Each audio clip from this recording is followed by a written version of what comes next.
On tonight's summary of the Israel-Hamas War, day 151. The official stage of hostage negotiations in Cairo closed today with no results. Hamas continues to be steadfast in demanding a complete ceasefire. Israel sent no delegates to these rounds of negotiations. Famine conditions are being reported in the northern parts of the Gaza Strip. A UN aid mission tried to get through with trucks of food today and was turned back. Substantial escalations between Israel and Hezbollah. Barrages of over 50 missiles and rockets were launched from Lebanon towards Israel.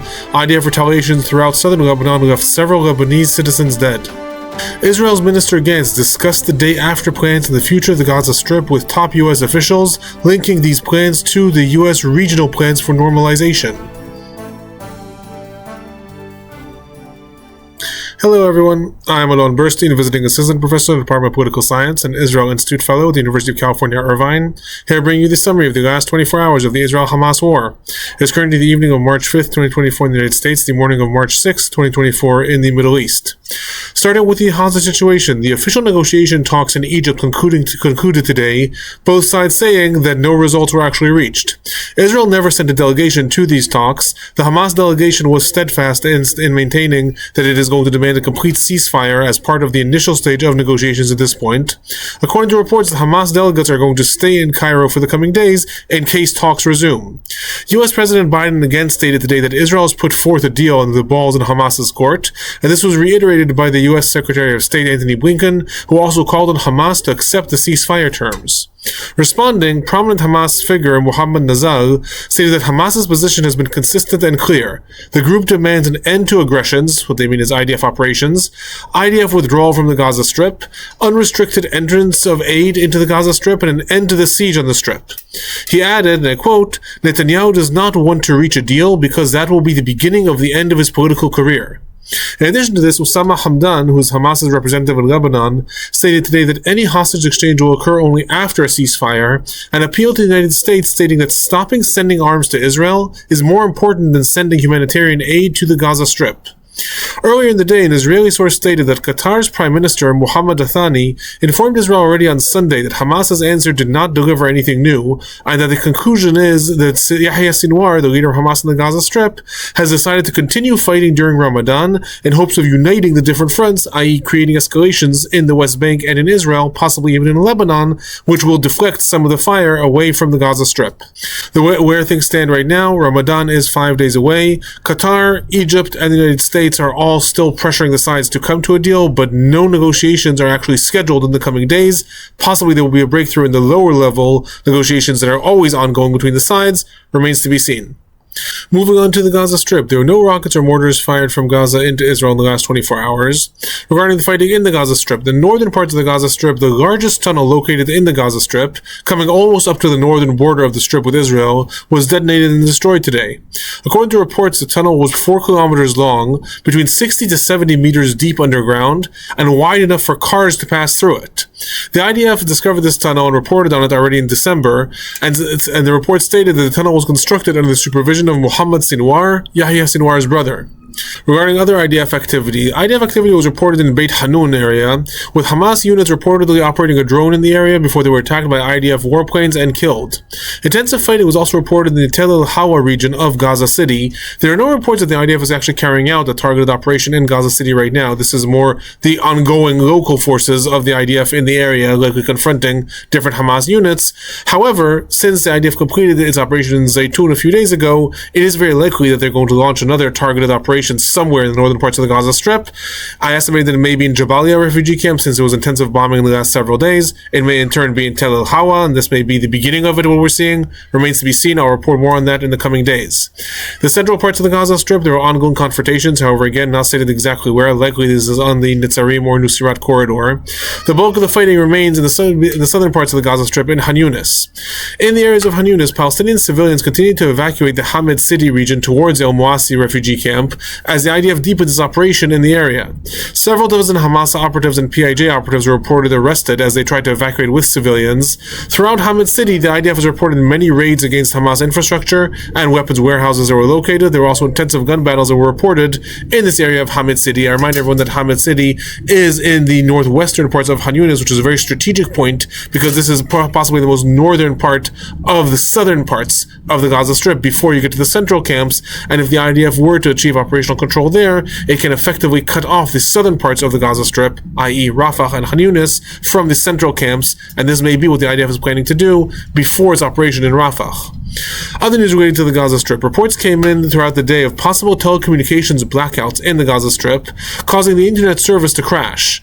Initial reports began in Rafah, however later reports included central parts of the Gaza Strip as well. There was no official report made in the UN or with the Palestinian telecommunications services stating that there is an official blackout. However, these reports did come in increasingly throughout the day, so tomorrow we'll likely find out more if there was a complete blackout in the Strip or not.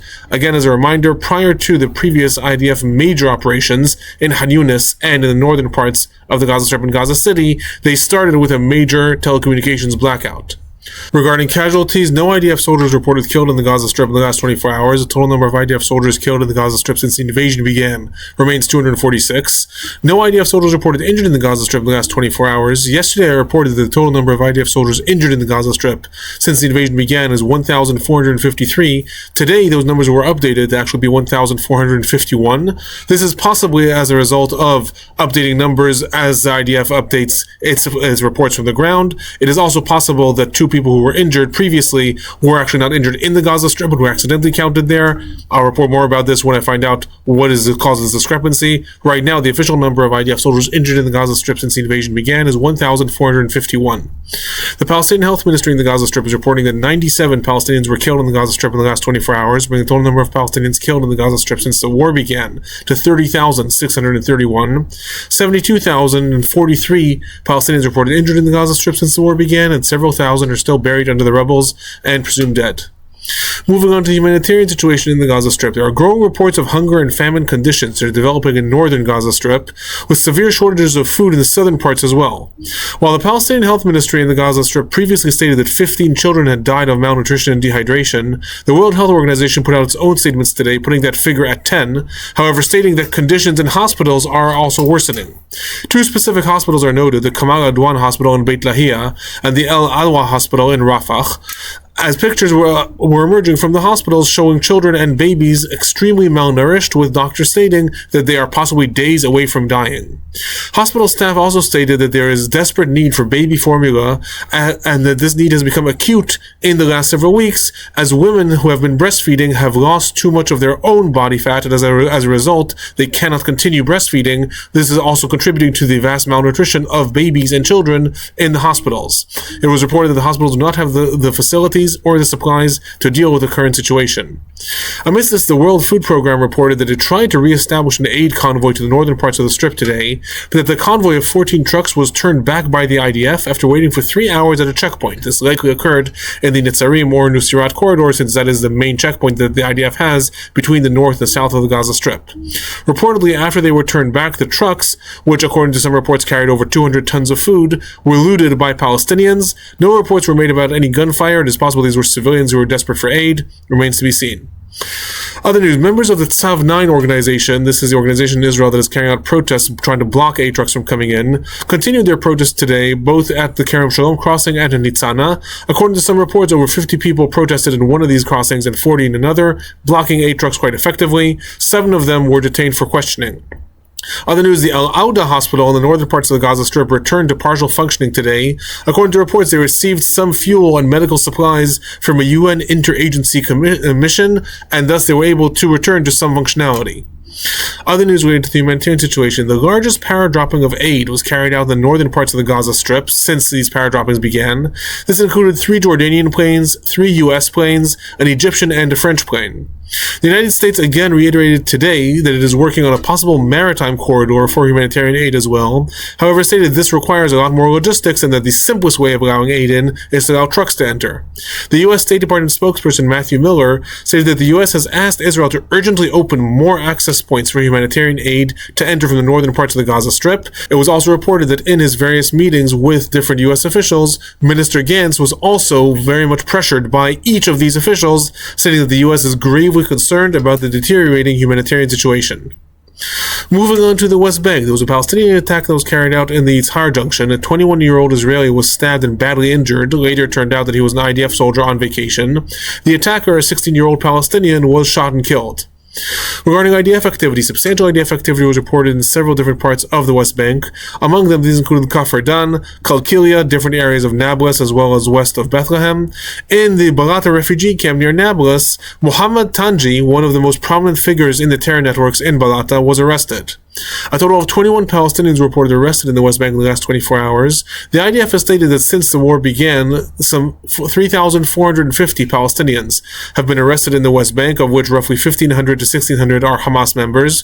Palestinian sources, however, put this number as much higher, stating that over 7,500 Palestinians have been arrested since the war began. It is possible that some of that discrepancy, at least, relates to the fact that Palestinian sources would include East Jerusalem in their figure of what is considered the West Bank, and thus Palestinians who are arrested in East Jerusalem would be counted, whereas the IDF figures would exclude East Jerusalem. However, the discrepancy also is far too big to just be related to East Jerusalem, so it's likely related to other things as well. Other news, at a meeting today surrounding Ramadan, Israeli Prime Minister Netanyahu ended up siding with security establishment in Israel over the wishes of Minister of National Security Itamar Ben-Gvir, declaring that there will not be special restrictions imposed on Palestinian Israelis' access to Al-Aqsa Mosque during the month of Ramadan. The number of people allowed onto the mountain, onto the Al-Aqsa Mosque, will be between 50,000 and 60,000. This is the same as in previous years, and it was stated that the number may increase if calm is maintained after the first week of Ramadan. So just as a reminder, Israel's Minister of National Security, Itamar Ben-Gvir, who is the head of the Jewish Power Party, one of the most hawkish figures in government, had insisted on imposing harsh restrictions on Palestinians' access to the Al-Aqsa Mosque against the positions of the security establishment, the IDF, the Shabak, and the police. Among Ben-Gvir's reasons for restrictions, he stated that Hamas flags and celebrations are likely to take place at the mosque during the month of Ramadan.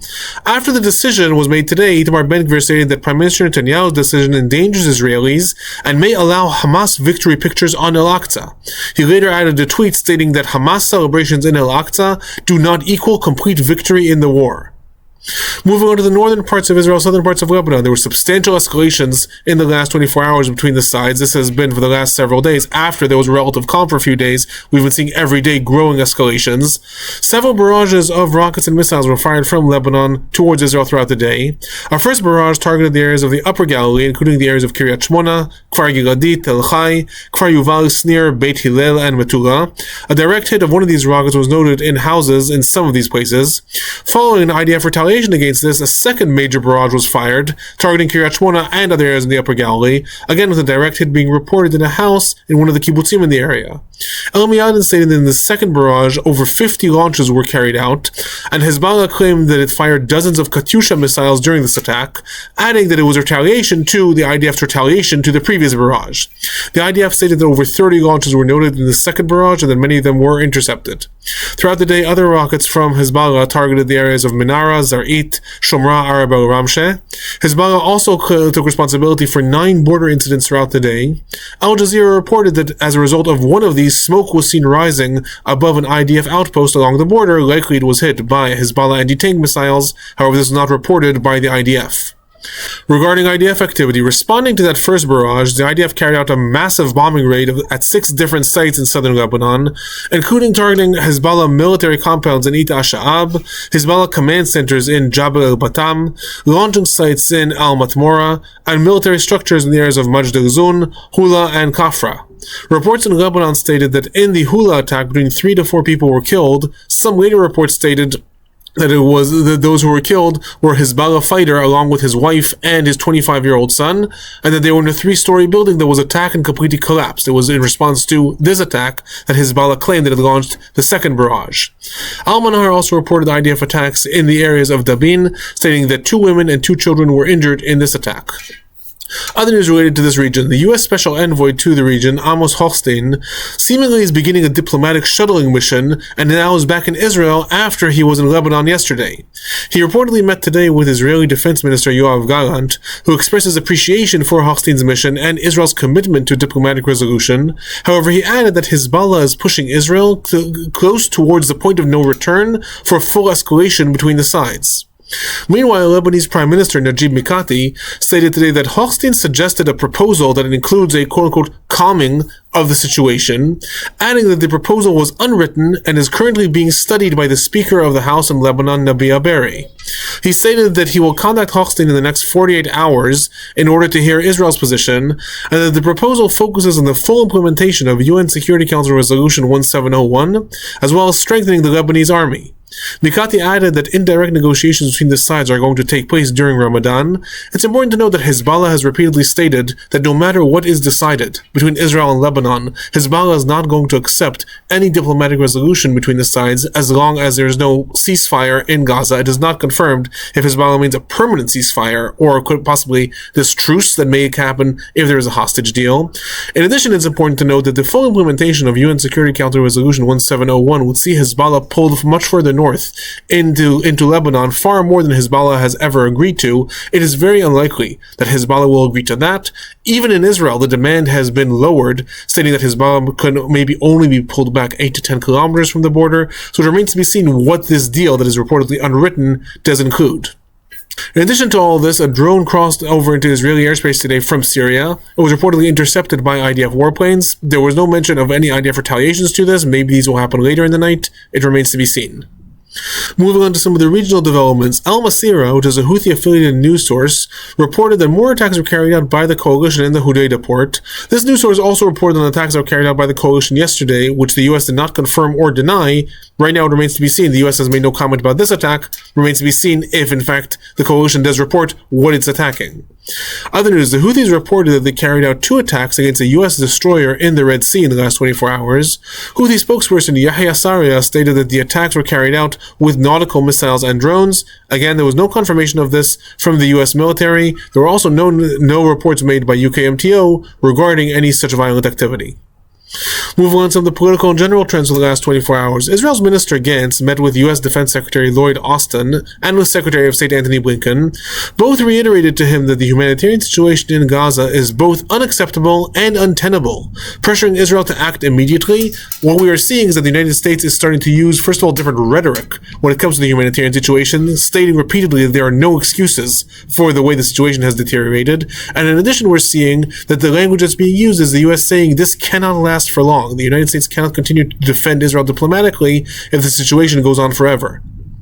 In addition, amidst reports of growing tensions and possibly even complete breakdown of the relationship between Israel's Prime Minister Netanyahu and U.S. President Biden, Biden was asked today about the state of that relationship and answered with a smile that the relationship is as it always has been. So anyone can give their own interpretation to that answer.